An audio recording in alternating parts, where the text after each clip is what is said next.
Estados de excepción, por Paulina Mesa, Paula Monroy, Jason Galvis y Mateo Pava. Voy a comenzar introduciendo los conceptos de normalidad y anormalidad.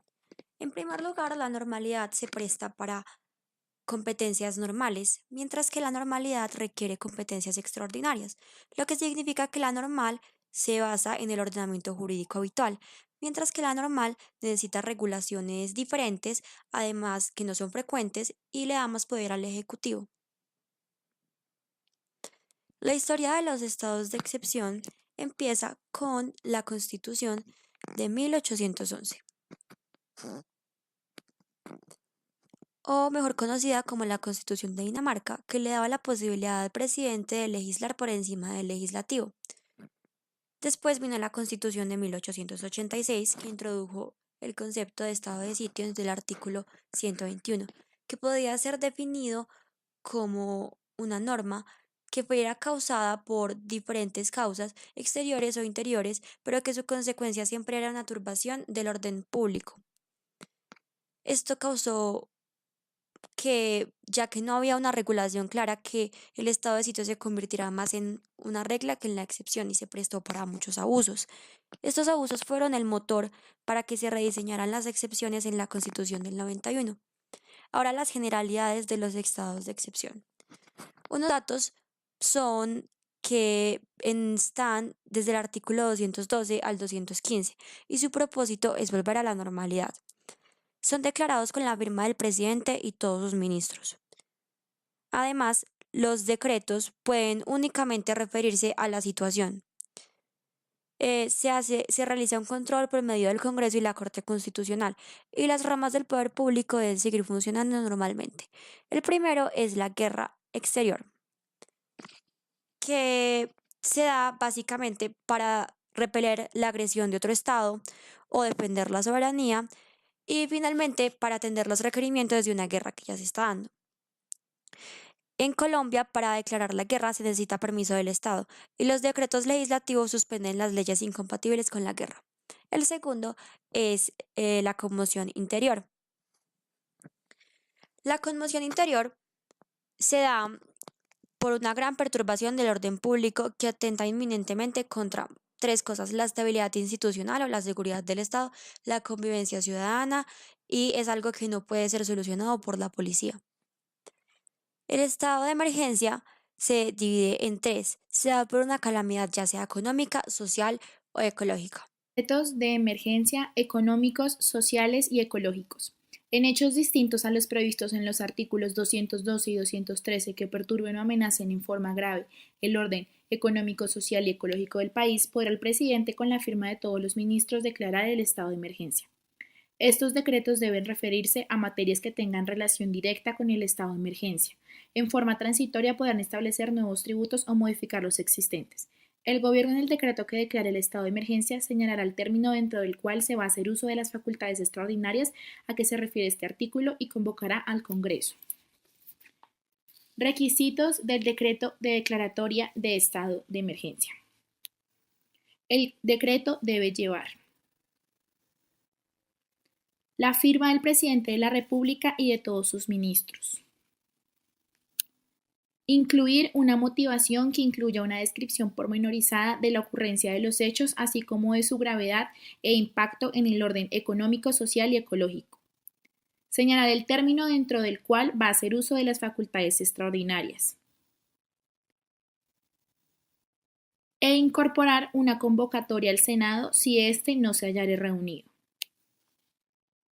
Bueno, a continuación voy a hablar sobre las limitaciones a los estados de excepción en Colombia.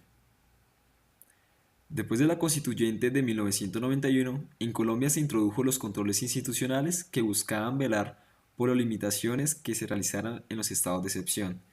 Estos son los controles políticos que son desarrollados por el Congreso. Ellos establecen que para la declaratoria de un estado en guerra debe haber una autorización por parte del Senado. Por otro lado, para la segunda prórroga de un estado en conmoción interior, debe haber un concepto favorable por parte del Senado, además de existir informes sobre la declaratoria y evolución de los acontecimientos. Todo esto para determinar que esas medidas en verdad ayudaron para solucionar el problema. Y por último, juicios de responsabilidad al presidente de la República y ministros si llegaron a establecer un estado de excepción y en verdad no hubo. Por otro lado, está el control judicial. Este lo desarrolla la Corte Constitucional. El rol de la rama judicial frente a los decretos declarativos son los siguientes. Por una parte, el requisito formales se dice que la expedición del decreto debe ser suscrito por el presidente de la República y los ministros. Además, debe tratarse de un decreto motivado. Debe indicarse el ámbito territorial y el ámbito temporal de la declaratoria. Y desde un punto de vista material, se realiza un juicio fáctico en determinar si esos hechos en verdad existieron, un juicio valorativo para determinar la magnitud de esos hechos y un juicio de suficiencia de las medidas ordinarias en determinar si en verdad era necesario declarar un estado de excepción. Bueno, en cuanto a los decretos legislativos, se dicen que esos deben estar bajo la ley estatutaria 137 de 1994, donde se establecen los siguientes principios. Primeramente, se establecen de finalidad. Dice que esas medidas deben buscar solucionar ese estado de excepción. Como segundo punto, la necesidad. Dice que esas medidas deben estar junto a unas razones de por qué se deben adoptar para solucionar el problema. Como tercer punto, la motivación es de incompatibilidad.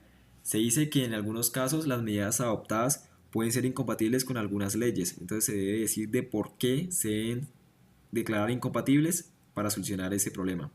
Tercer punto, cuarto punto, la proporcionalidad. Se dice que las medidas adoptadas deben ser proporcionales a la magnitud de los hechos que sucedieron. Y por último, la no discriminación, decir que esas medidas no pueden discriminar a los ciudadanos ni a sus derechos. Otros principios importantes a destacar son, primeramente, el juicio de conexidad material, que determina si la medida adoptada tiene relación con los hechos o motivos que dieron lugar a la declaratoria. El juicio de ausencia de arbitrariedad apunta a establecer si las medidas adoptadas desconocen alguna de las prohibiciones generales establecidas en la Constitución. El juicio de intangibilidad determina si la medida adoptada respeta los derechos intangibles y por último, el juicio de transitoridad determina si la medida adoptada es una norma transitoria que ha de regir y surtir sus efectos. Por otro lado, encontramos las prohibiciones. Se establece que no se interrumpirá el normal funcionamiento de las ramas del poder público ni de los órganos del Estado. Por otra parte, no se podrá suprimir ni modificar los organismos ni las funciones básicas de acusación y juzgamiento. Tercer punto, la prevalencia de los tratados internacionales sobre los derechos humanos debe prevalecer. Y por último, no podrán suspenderse los derechos humanos ni las libertades fundamentales y estas se respetarán. Hablando desde la vigencia de los decretos legislativos, toca mencionar que estos tienen el estado de excepción. Está el estado de guerra exterior, que es el artículo 212, el estado de conmoción interior, artículo 213, y el estado de emergencia económica, social y ecológica, que es el artículo 215. Esto toca tener en cuenta dos momentos normativos relevantes, el de la declaratoria de estado de excepción y el de la expedición de los distintos decretos legislativos. Para estos también hay una vigencia. La vigencia transitoria tiene que ver con los decretos legislativos que se dictan en estado de guerra exterior y de conmoción interior. En este mismo se suspenden las leyes que sean incompatibles y se rigen durante el estado de excepción. También está la vigencia indefinida, que es en el caso del estado de emergencia económica, social y ecológica, y su vigencia se está hasta que el Congreso los modifique o las derogue de alguna manera. Tales decretos deben cumplir sustantivamente el requisito de la conexidad, es decir, deben referirse precisamente a los estados de excepción. El estado de excepción de guerra exterior, que es el artículo 112, tiene que ver que los decretos legislativos que dicta el gobierno suspenden las leyes incompatibles con el estado de guerra, y la vigencia tiene que ver con la duración de la guerra y su totalidad hasta que se restablezca la normalidad. El estado de conmoción interior tiene que ver con los decretos legislativos que dicta el gobierno, donde se pueden suspender las leyes incompatibles con el estado de conmoción, y la vigencia tiene que ver con 90 días, prorrogables hasta 90 días, más de estos, un total de 270. Finalmente, con el estado de emergencia, el presidente podrá, con la firma de todos los ministros, declarar un estado de emergencia hasta por 30 días en cada caso, que sumados no podrán extenderse hasta 90 días en el calendario del año.